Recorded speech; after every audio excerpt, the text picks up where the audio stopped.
Geeks and geekettes, it's Chuck Dixon, your old pal, back once again to talk about what I read. People ask me all the time, what you reading? And guess what? I read some more comic books. Well, I never stop reading comic books. I'm like you. Can't get enough. Oh, man. So I'm here to give you my perspective as a big old comic books nerd and a professional comic book writer of the stuff that I've been reading. And what I read recently was a manga called Bakuman. Now, I wish I could remember names and things better. I did a podcast with somebody and they recommended this comic, highly recommended this manga to me. And I'm glad they did. And if you're the person who recommended it, kudos to you. And I'm sorry, but I got to start writing these things down. So I do a lot of podcasts. What can I say? I forget who told me what. Anyway, Bakuman is it's by two highly successful manga creators, writer and artist, and it's basically about these. I have to assume it's largely autobiographical or somewhat autobiographical. It's about two. It's a manga about creating manga. These two high school pals become even closer friends when they realize they both share an interest in manga. In fact, the artist actually has a legacy as a manga creator, as his uncle was a somewhat successful comic artist in his own right, and but he has to be urged by his writer friend to get in. His writer friend, I certainly understand this. His writer friend sees his artistic talent and wants to exploit it. He wants to team up with him, create great comics, but the lead character has a bit of a hard time agreeing to do this until he realizes or he learns that the girl that he's been infatuated with all through school, but is too shy to approach, it turns out she has a great interest in anime. And her dream is to be an anime voice actress. And so the two of them enter into this weird romantic pact that if he can create a manga that becomes an anime by the time she turns 18, and she can do the voice for his anime. And so this drives him to become a great manga artist. And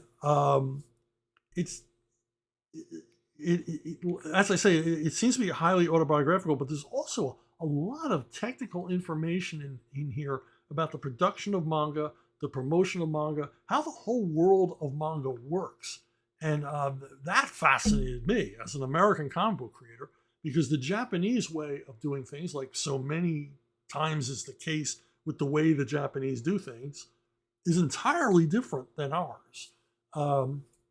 In that, you aren't assigned a legacy character. Nobody calls a manga artist and says, we want you to start drawing the Adventures of Captain Potato Salad next week. The manga business relies on creators showing up, like doing all the hard work, doing a lot of work.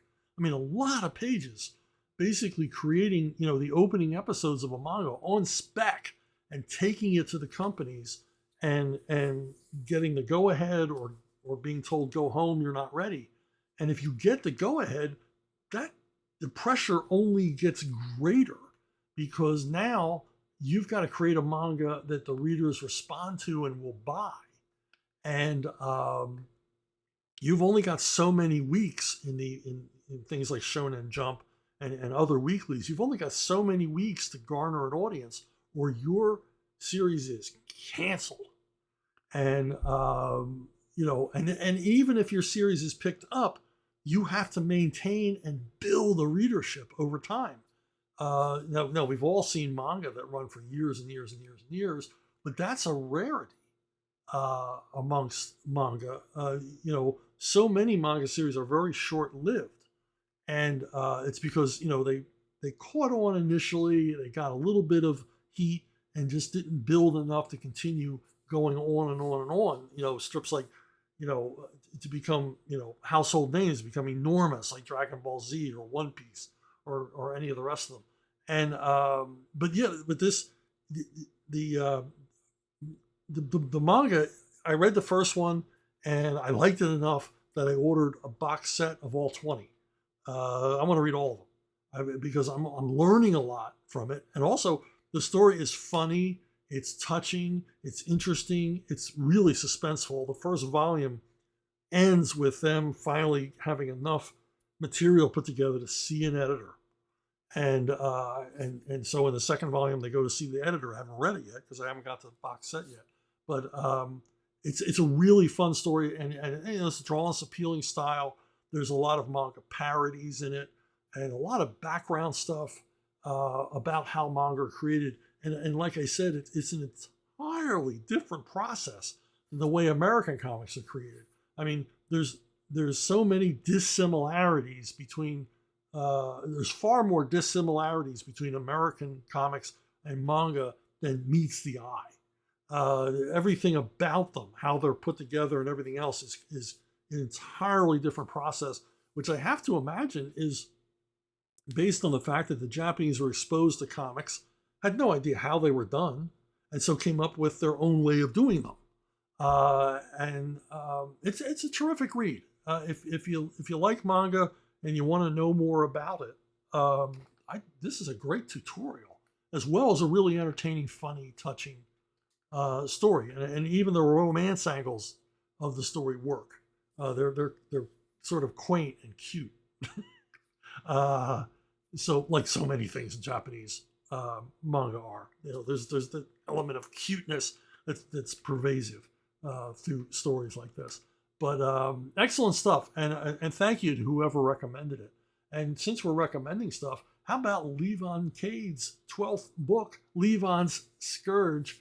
This is the 12th book in the Levon Cade series that scratches my Punisher itch. It's vigilante justice stuff. It's a throwback to 1970s men's adventure paperbacks. Levon Cade cuts a swath across 2 continents in his